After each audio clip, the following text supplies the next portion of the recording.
Bonjour, Monsieur Valdé. Bienvenue à guinématin.com. Veuillez vous présenter, s'il vous plaît, à nos lecteurs et téléspectateurs. Je m'appelle Alpha Barry. Pour les intimes, c'est BAM.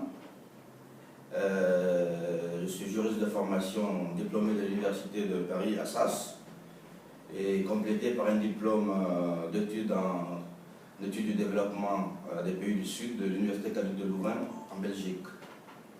Je suis acteur politique en Guinée et actuellement je travaille dans le domaine des ressources humaines, dans le domaine du conseil et en organisation des entreprises. Je suis heureux d'être là ce matin chez vous pour qu'on débatte un peu des sujets d'actualité qui intéressent notre cher pays. Alors, vous êtes acteur politique, vous êtes militant ou responsable d'un parti politique? Je suis responsable d'un parti politique et d'un mouvement citoyen qui s'appelle Debout la République et je pense que nous aurons l'occasion d'en parler très rapidement. Alors, l'occasion est là, parlez-nous-en. C'est quoi Debout la République? Debout la République, si vous voulez, à la base, c'est un parti politique qui veut avoir une dynamique citoyenne derrière lui.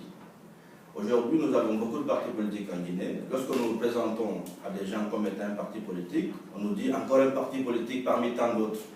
Il y en a qui me disent qu'il y a une centaine, 144 partis politiques. Alors nous, on a une approche un peu plus différente. Nous voulons être d'abord un mouvement citoyen. C'est-à-dire nous voulons créer une dynamique transversale de la jeunesse, des femmes, des Guinéens, des magistrats, de tous les partis politiques, pour nous concentrer sur des questions essentielles qui touchent à la nation guinéenne. Et lorsque ces questions sont débattues au niveau du forum, le débat que nous allons organiser, et l'application de ces idées vont être une expression de la politique que nous allons mettre en place. Donc c'est une approche assez innovante qui n'existe pas encore chez nous. Et pour ça, on nous pose la question, vous êtes soit un mouvement ou un parti? Pour nous, les deux se chevauchent. Derrière un parti, il y a un mouvement. Et nous voulons d'abord être un mouvement social avant d'être un parti politique. Donc Debout la République répond à un besoin de renouveau politique chez nous. Nous ne sommes pas très satisfaits de la gouvernance de notre pays. Après 58 ans d'indépendance, depuis 58 nous sommes indépendants, mais aucun signe de développement ne prend en Guinée. L'éducation ne fonctionne pas, nous n'avons pas de route, nous n'avons pas d'électricité malgré les investissements qui sont consentis à cet effet. Et nous pensons que la vieille classe politique a échoué de manière générale. Parce que aujourd'hui, quelqu'un qui a géré ce pays, lorsqu'on regarde ce pays, il peut se poser la question, quel a été mon apport à ce pays-là? Quel pan de l'économie ou quelle partie de l'économie ou de les infrastructures ou des superstructures en train de fonctionner normalement? Vous conviendrez qu'à ce niveau-là, nous ne pouvons pas dire que nos hommes politiques ont posé les jalons d'un développement en Guinée. Donc nous, qui avons eu la chance, comme tant d'autres Guinéens, d'être éduqués, d'avoir une expérience professionnelle dans le privé, nous pensons aussi qu'il faut s'intéresser à la chose publique, ne pas seulement avoir à critiquer dans nos salons, celui-ci a fait cela, celui-ci a fait cela. Nous, qu'est-ce qu'on a fait pour changer ça? Donc c'est cette réflexion qui nous a amené un groupe de jeunes, de femmes, très expérimentés, à penser que nous devons jouer notre partition au sein de la chose publique. Et concrètement, oui, comment vous allez le faire? Concrètement, il faut d'abord se constituer. Parce que pour faire de la politique en Guinée, il faut être un parti politique. Vous l'avez fait ou pas encore? Non, on est constitué. On est constitué, nous avons un parti politique que nous avons fait un congrès, nous avons renommé Debout la République, parce que nous avons des partenaires qui vont nous accompagner, qui ont voulu avoir cette appellation pour avoir un signal fort, que toute la Guinée doit se mettre debout, parce que les signaux sont alarmants. Donc nous l'avons fait. Et maintenant, nous cherchons à avoir une dynamique citoyenne derrière notre mouvement. Donc l'appellation du mouvement répond aux souhaits des partenaires. Absolument. Et non à un besoin local. Non, les partenaires ne sont pas extrêmement... Vous n'avez pas constaté qu'il y a besoin d'appeler un mouvement comme ça? On vous l'a imposé presque. Non, ce n'est pas une imposition. En fait, vous n'avez pas compris nos propos. Je vous ai dit tout à l'heure, notre approche, on voit ce qui ne marche pas et on apporte une solution à ce qui ne marche pas. C'est ce qui nous spécifie d'ailleurs. Je vous ai parlé tout à l'heure des forums, je vous ai parlé des débats. Nous voyons l'état des lieux et aujourd'hui nous pensons que le mouvement Debout la République peut apporter des solutions par un diagnostic clair de ce qui ne marche pas. Parce qu'en Guinée, on s'attache plus aux conséquences qu'aux causes. On essaie de penser les effets. Et vous l'avez créé depuis quand, ce mouvement? Le mouvement est créé depuis environ 1 an maintenant, le mouvement. Et vous avez réussi à faire quoi depuis? Écoutez, nous sommes en phase, nous publions dans les textes, si vous voulez, nous publions des textes. Nous sommes dans la réflexion, nous avons quelques représentants, nous sommes dans la réflexion, comme je le dis, ils sont un peu partout pour nous remonter les informations. Un peu partout à Conakry? À Conakry, à Dalaba, à Dabola, à Pita, à Mamou. En Guinée forestière, nous avons un à Massanta et à Guikédou. Nous faisons un état des lieux de la situation. Parce que nous voulons être crédibles. Nous ne voulons pas faire que de la politique à Conakry. Ensuite, essayer de condenser ça et lancer... Vous avez un agrément? Le parti a déjà un agrément? Je vous ai dit tout à l'heure que nous avons pris un parti politique agréé qui a fait on a fait un congrès et on a renommé DLR. D'accord. Donc, DLR, ça veut dire? Debout la République. Ok. D'accord. Donc nous partons sur cette base-là. Mais ce n'était pas le nom de base du parti que vous avez repris? Non, le parti que nous avons repris, c'est la Ligue des démocrates réformistes de Guinée, LDRG. D'accord. Qui était présidé par? Qui était présidé par moi-même. Ok. Donc, par l'ajout de nouvelles personnes, nous avons pu migrer vers cette dénomination qui répond à un besoin local, hein, contrairement à ce que vous pensiez. Nous a pas été... Mais non, je n'ai pas pensé, c'est vous qui avez dit que vos partenaires ont souhaité ça. Mais vous avez vu partenaires tout de suite extérieurs. Mais non, je n'ai pas dit extérieur, voilà. j'ai dit partenaires. Voilà. Nos partenaires sont là, et c'est une réflexion d'ensemble qui veut que nous ayons dans cette dynamique-là. Et je pense que c'est une dynamique assez pérenne et assez intéressante. Mais est-ce que vous pouvez nous donner des exemples, des constats que vous faites qui sont quand même différents, vous avez dit, des autres partis politiques? Écoutez, nous, on parle par exemple du système politique guinéen. Pourquoi nos institutions ne fonctionnent pas? On dit que la Cour des comptes, le Conseil économique et social, la Cour suprême avant, pourquoi elles sont dépendantes de l'exécutif?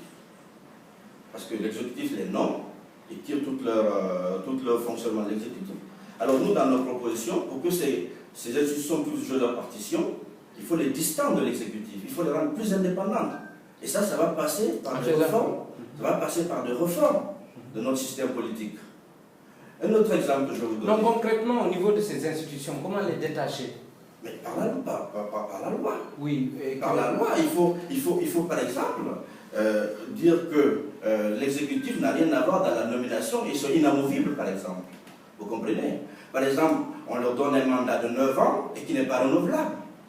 Par exemple, on leur donne la capacité de mieux se former pour pouvoir faire le travail pour lequel ils ont fait. Est-ce que concrètement vous avez fait un diagnostic de toutes ces institutions ou bien vous avez juste commencé? C'est déjà fait ou bien c'est en phase? Non, nous sommes en train de faire ce travail. Ce n'est pas fait pour le moment. Nous sommes en train de le faire. C'est un travail de longue haleine, monsieur Baldé. La Guinée vient... Je voulais juste savoir, est-ce que vous avez déjà des propositions sur la table? On a des propositions sur la table. Concrètement, la Cour constitutionnelle, vous avez proposé quoi? Écoutez, la Cour constitutionnelle, par exemple, est-ce que parmi ses membres, on a des constitutionnalistes? Non, nous n'avons pas vu qu'il y a des constitutionnalistes parmi ses membres.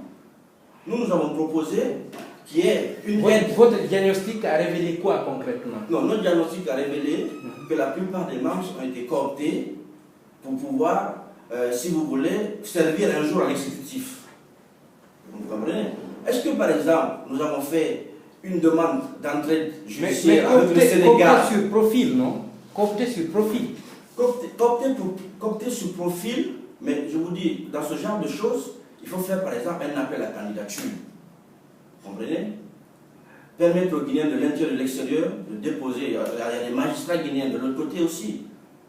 Proposer, par exemple, une candidature et donner la sélection à un organisme indépendant. Mais ce qui se fait avec les auditeurs actuellement, les auditeurs de la Cour des comptes, les auditeurs des autres... Nous parlons de la Cour constitutionnelle. Ce n'est pas ce qui se fait avec la Cour constitutionnelle. Parce que la Cour constitutionnelle, c'est elle qui est chargée de vérifier la constitutionnalité des lois, c'est elle qui valide les élections en Guinée. Donc, c'est un organe assez sensible. Absolument. Donc, l'exécutif a tout intérêt à y avoir ses hommes.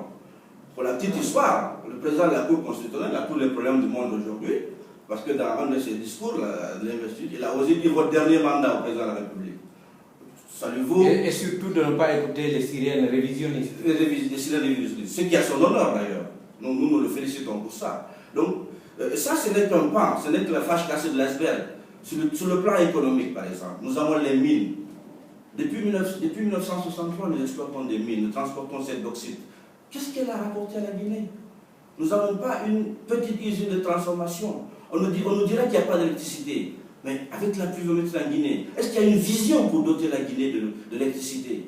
Donc vous voyez, il faut qu'on revienne à la base. En Guinée, on doit refonder la base et après reconstruire. Ici, on fait excusez-moi du terme, du copier-coller, où on met du sparadrap sur des problèmes, mais qui reviennent après. Regardez Canada, par exemple. Quel responsable politique n'est pas passé dans les médias pour dire qu'il n'y aura plus de problème d'électricité? Le président de la République, le ministre de l'Hydraulique, le porte-parole du gouvernement. Ils nous ont dit que c'est fini les coupures en Guinée. Devant le peuple de Guinée. Mais est-ce qu'aujourd'hui, vous voyez comment ça se passe? Il y a des manifestations qui commencent. Non, dans un pays normal, ces gens-là doivent démissionner.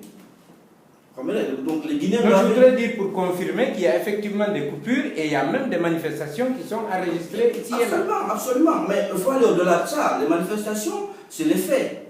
Maintenant, il faut aller plus de ça, exiger que ces gens qui ont pris des engagements avec le peuple de Guinée, ils rendent compte. Parce qu'une autre approche de notre démarche, c'est que les hommes politiques doivent rendre compte.